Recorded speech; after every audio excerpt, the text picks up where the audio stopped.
Dulu waktu ngaji sama Syekh Ali Jum'ah di Mesir, itu ada banyak orang yang kemudian menyalahkan Syekh Ali Jum'ah seakan-akan keluar dari kaidah baku amar ma'ruf nahi mungkar.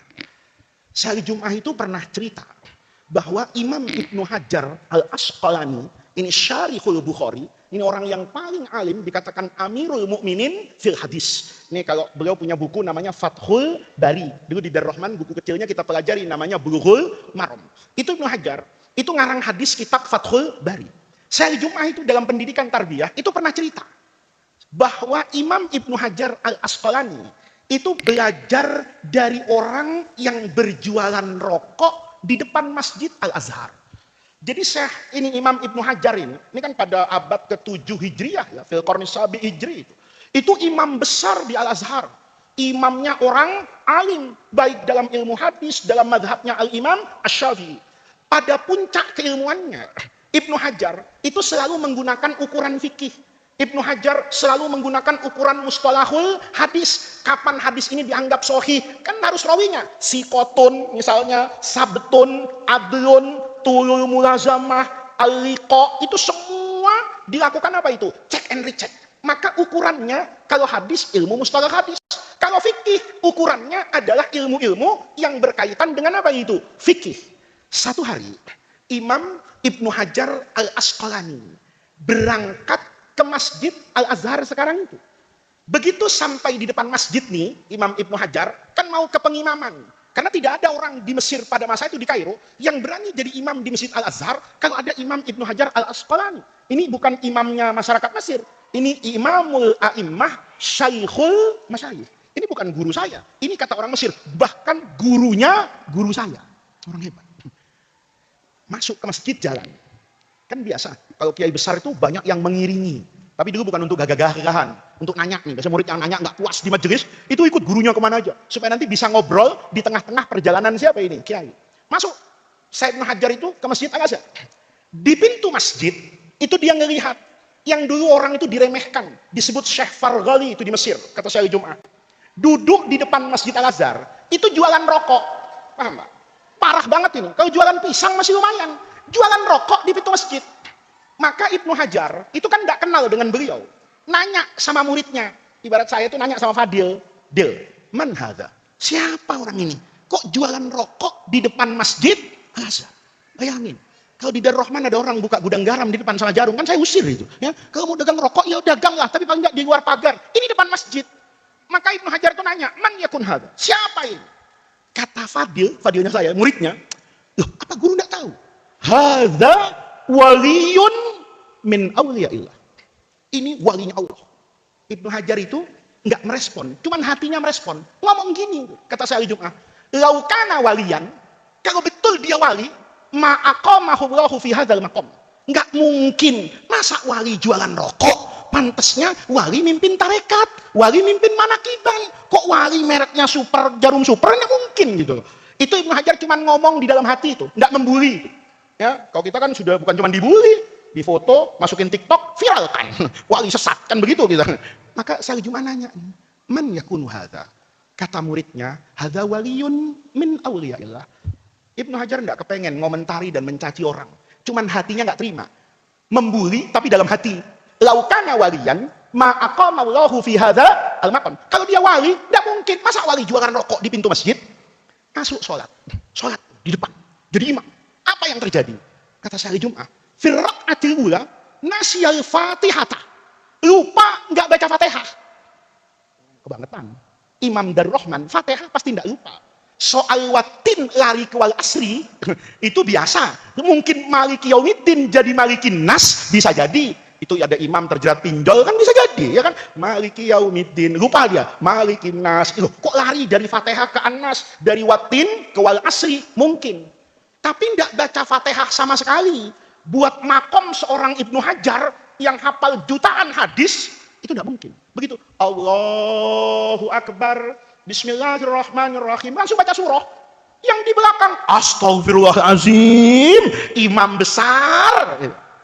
Tapi semua orang memaklumi. Kan memang manusia itu tempatnya salah dan lupa.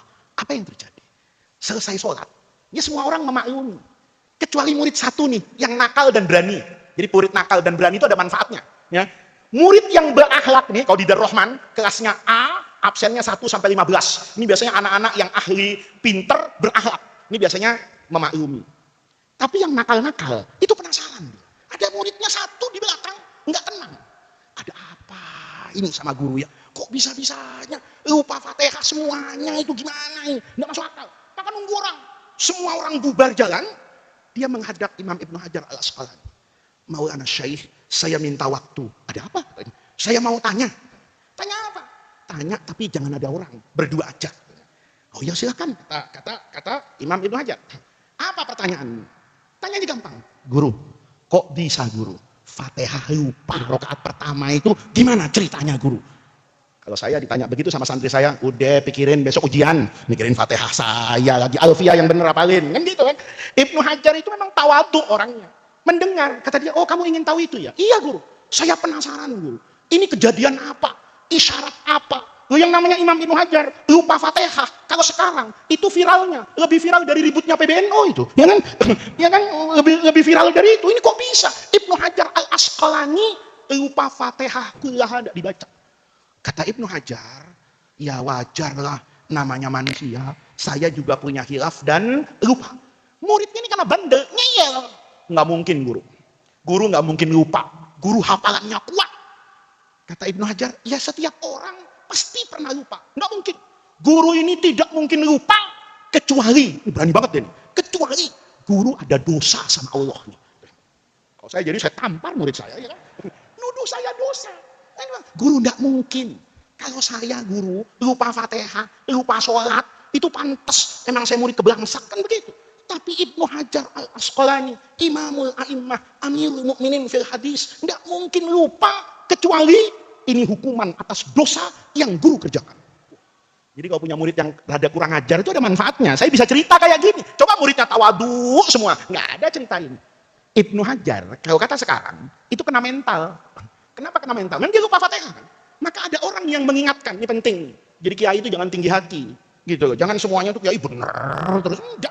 Muridnya begitu dengar guru, tidak mungkin seorang Imam Ibnu Hajar Al Asqalani bisa lupa Fatihah kecuali ada dosa besar irtakabtahu fi haqqin nas. Gimana? Holis berani nggak ngomong kayak gitu sama saya? Yakin nggak berani? Ya, biar angkatan senior nggak berani. Orang ini berani sekali. Ibnu Hajar, ini guru yang baik, hamba yang baik, merasa mikir-mikir, iya juga ya, saya bisa habis sanad sampai Nabi yang memerlukan perjuangan besar, saya hafal. Kok Fatihah bisa lupa? Maka begitu muridnya, jangan-jangan guru punya dosa. Kata Ibnu Hajar, ta'al, katanya, duduk, yuk hitung dosa saya. Coba, keren banget. Guru, hari ini guru bangun jam berapa? Masya Allah, berani nggak kira-kira kamu nanya sama saya, bangun jam berapa, lalu apa yang dilakukan? Ibnu Hajar ngomong, saya bangun tadi sebelum subuh, anakku. Terus mandi, terus wudhu, terus tahajud, terus sholat, terus sholawat, terus mutalaah kitab, terus ke masjid. Ngapain guru? Tahiyatul masjid, rakaat al-fajri, khairun minad dunya wa ma fiha. Coba keren kan? Habis itu ngapain guru? Wirid lah. Masa megang WhatsApp Ibnu Hajar? Enggak mungkin. Ya wirid saya. Kadang-kadang kan aneh juga ya, ada kiai masih sempat WhatsAppan menjelang komat itu. Ini ya wiridan kata dia. Habis wirid ngapain guru? Yang ngimami. Subuh. Habis subuh ngapain guru? Ngajar. Sampai kapan? Syuruk. Begitu syuruk, duha. Terus habis duha, pulang. Ngapain? Ngasih uang belanja buat istri. Terus balik ke masjid. Ngapain? Ngajar. Dicari-cari ini. Ya. Dicari-cari. Jadi guru dari tadi subuh bangun sampai sekarang nggak ada dosa. Berdasarkan apa ini? Akuntansi. Nih, aktiva dan pasifa. Aktivanya ini banyak banget. Pasifanya nggak ada. Sholat subuh, zikir, wirid, ngajar, semuanya ada. Nggak ada dosa saya. Tapi emang dasar muridnya ini bangor banget. Coba ingat-ingat lagi guru. Ya. Masa nggak ada guru? Kenapa? Nggak mungkin guru. Fatihah hilang. Wong guru soleh banget. Dari bangun sampai sekarang. Itu nggak ada kan guru dosa. Iya, coba ingat-ingat lagi guru. Diingat-ingat lagi. Yang ada malah nambah pahala. Oh iya, kata Ibnu Hajar. Tadi duhur ada murid saya. Habis ngaji hikam kayaknya lemes banget. Saya tanya, kenapa nak kamu lemes habis ngaji? Nggak ada ongkos buat pulang guru. Nah, diongkosin sama gurunya nih. Nih, ongkos pulang. Wah, kata muridnya, bukan itu yang kita cari guru. Dosa. Yang pahala jangan diingat-ingat. Dosa. Nggak ingat. Ya karena Ibnu Hajar. Kalau saya memang ustadz pantas dihajar gitu loh. Bukan Ibnu Hajar. Nggak ada. Muridnya ngotot. Coba guru ingat-ingat lagi, ingat dia. Oh iya, ada saya dosa itu. Apa? No, orang depan masjid itu. Emang kenapa guru? Ya saya nggak suka aja. Masa iya dagang rokok di depan masjid? Kata orang tadi, emang guru udah nanya sama dia, kenapa jualan di masjid? Belum. Lalu guru nuduh, kenapa? Ya karena saya ngelihat. Kata muridnya, kalau di Darman saya tampar murid itu, ya kan? Kata muridnya, guru, kan kita nggak boleh guru menghakimi orang sekedar dengan apa yang kita lihat dan apa yang kita dengar, tanpa kita pernah tahu peran apa yang sedang dia lakukan di dunia ini. Jangan mudah melihat orang mengerjakan sesuatu yang tidak pantas menurut kita, karena boleh jadi pekerjaan yang tidak pantas menurut kita itu sangat pantas dikerjakan oleh orang itu karena situasi dan kondisinya yang berbeda. Bukankah agama itu selalu mengedepankan husnudzon? Karena kalau Anda berhusnudzon, Allah tidak akan pernah bertanya pada hari kiamat, lima hasan tadzonnaka bil fulan. Nggak ada. Nggak ada hisab husnudzon, itu nggak ada. Yang ada hisab suudzon. Lima asak tadzonnaka bibadi. Kenapa kamu buruk sangka? Kalau tidak punya dalil, bahaya. Diseret ke api apa ini? Neraka. Kalau kita berhusnudzon ditipu, malah jadi pahala kita. Karena saya tidak pernah tahu, ya Allah, ada orang pakai peci, nipu, ya Allah. Ya kan? Paham? Kata anak tadi, kalau gitu guru, kalau guru tadi bersuudzon sama orang tadi, ayo guru, kita ke depan, tanya guru, duduk jelasnya gimana? Ibnu Hajar mau. Tuh lihat. Jadi kalau guru itu tidak mau dikasih tahu muridnya, itu memang guru sombong banget. Ibnu Hajar mau dituntun sama muridnya. Tahu mana ya Syekh? Katanya, ayo kita ke depan. Tanya sama orang tadi. Nanya. Imam Ibnu Hajar, Syahli Jum'ah itu ceritanya itu menarik banget. Begitu sampai di depan orang tadi, Syahli Jum'ah itu langsung apa? Si Imam Hajar itu langsung ngomong gini. Al-Fatihah. Kan dia merasa kehilangan apa ini? Fatihah. Maka di depan orang tadi, Maulana Syekh Farghali ini, itu langsung ngomong Al-Fatihah. Maka orang tadi itu jawab, kamu nuduh saya mencuri Fatihahmu. Kan beliau lupa Fatihah kan, berarti Fatihahnya apa? Hilang kan? Kalau hilang berarti dia apa kan?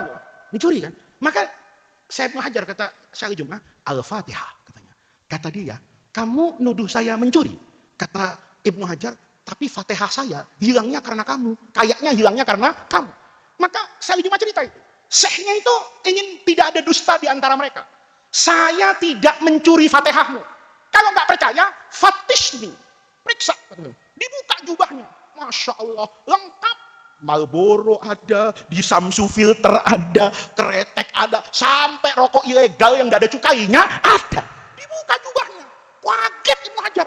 Masya Allah, ini orang memang niat jualan rokok. Nih, kalau ada orang mungkin butuh duit ya, dia nggak jualan rokok, butuh duit, kepepet di masjid buat ongkos pulang, mungkin kan rokoknya satu. Ini Pak, beli deh rokok saya, lumayan 20.000 buat saya naik Gojek. Kan begitu. Ini begitu fatish nih.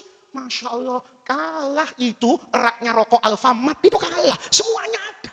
Semua rokok ada. Kaget Ibnu Hajar. Masya Allah, kamu jualan rokok di masjid. Zohirnya. Kata orang tadi, uqutma'i.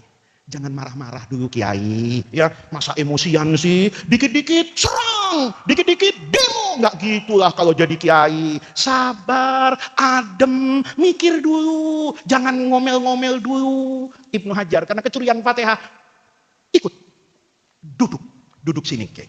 Ngapain? Jualan rokok sama saya. Duduk, ini saya juga cerita, jualan rokok. Maka ada orang datang sama beliau, beli rokok, beli, bayar, pergi. Beli, bayar, pergi. Lama-lama kata Ibnu Hajar, apa-apaan ini? Saya jadi ridho dengan jualan rokok di mana itu? Di masjid. Maka dia nggak protes-protes lagi kan? Saya mau pergi, apa-apaan? Jualan rokok di sini, kenapa? Kata orang tadi, sudah. Kalau kamu sudah nggak sabaran di sini, nanti ada orang beli rokok sama saya. Terus kalau dia sudah bayar, pergi, kamu ikuti dari belakang. Oke. Pergi, datang beli rokok. Bayar transaksi, diambil di Samsunya, pergi dari masjid. Ibnu Hajar ikut dari belakang. Sampai di Jalan Timbul, nih misalnya di sini nih, rokoknya dinyalain. Begitu dinyalain, diisep. Masya Allah, orang itu muntah-muntah. Untung aja paru-parunya nggak keluar. Muntahnya itu parah, kata saya cuma cerita. Muntah-muntah. Orang ini takut. Masya Allah, ini kalau mati, saya terlibat loh, karena ikut duduk di samping tukang rokok, kan begitu kan? Lari Ibnu Hajar. Kata Ibnu Hajar sama orang tadi, rokok apa yang kamu jual? Kata orang tadi, memang kenapa? Mengerikan sekali, dahsyat. Orang itu perutnya dicuci-cuci. Kamu jualan rokok apa? Sudah, jangan marah-marah. Duduk sini dulu. Duduk lagi. Ya. Beli lagi. Mungkin yang tadi dikasih di Samsu, sekarang dikasih gudang garam, gitu. Begitu bawa gudang garam, diikuti lagi. Kalau kamu mau ikuti dia, diisap, muntah-muntah lagi. Begitu 3 kali, mulai timbul keberanian. Jadi muntah, tapi nggak mati, gitu loh. Oh, ternyata muntah doang. Gue pikir mati, kan memang mati. Didekati nih, yang muntah tadi nih, sama siapa? Sama Ibnu Hajar. Kamu tadi ngerokok, iya. Terus muntah tadi, itu untuk membersihkan kotoran dalam diri saya. Apa? Loh, orang tadi itu malah balik nanya sama Imam Ibnu Hajar. Guru nggak tahu. Apa kata Ibnu Hajar? Semua orang di Kairo ini tahu. Kalau mau berhenti merokok, tobat dari rokok, belilah rokok yang dijual oleh bapak-bapak tua di pintu Masjid Al-Azhar. Sekali diisap, itu akan menjadi rokok terakhir yang dia isap. Semenjak itu dia nggak ngerokok lagi. Masya Allah. Ibnu Hajar langsung kaget luar biasa, balik cium tangan beneran. Oh, maaf guru. Apa kata beliau? Iya guru. Ini sama-sama guru nih. Iya Kiai, saya kan bukan orang alim. Saya itu ndak suka sama orang rokok. Sebentar. Ini jangan diartiin saya mengharamkan rokok loh ya. Enggak lah. Ya, Pak Kiai ngerokok, Gus Ridho ngerokok gitu loh. Saya nggak ngerokok itu pilihan hidup, bukan mengharamkan rokok. Saya nggak ngerokok. Ya, walaupun di Mesir juga saya dulu nggak ngerokok. Walaupun di luar negeri saya nggak ngerokok.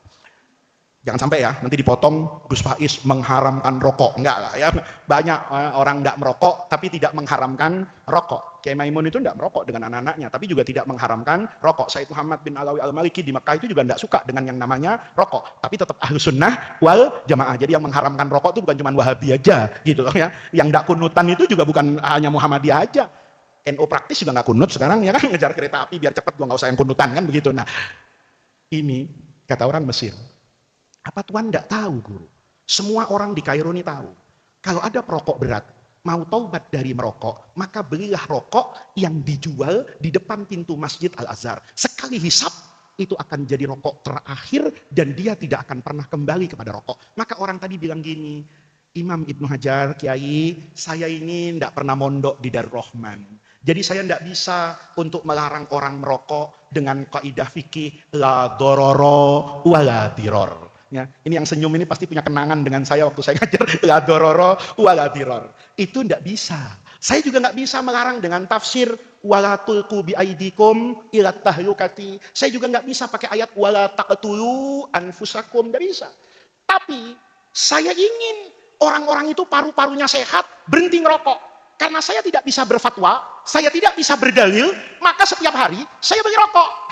Nanti jam 1 malam saya tahajud, rokoknya saya ampalin. Bukan pesugihan ya. Nanti kamu nyari orang itu gimana centong saya didoain supaya laris. Nah, itu lain. Jadi saya setiap malam jam 1 itu tahajud kepada siapa itu? Allah. Ngapain? Saya hamparkan rokok di depan saya. Saya sholat, saya berdoa dan bermunajat kepada Allah. Ya Allah, jadikan rokok-rokok ini rokok terakhir yang dihisap oleh perokok. Mudah-mudahan setelah itu mereka tidak lagi merokok.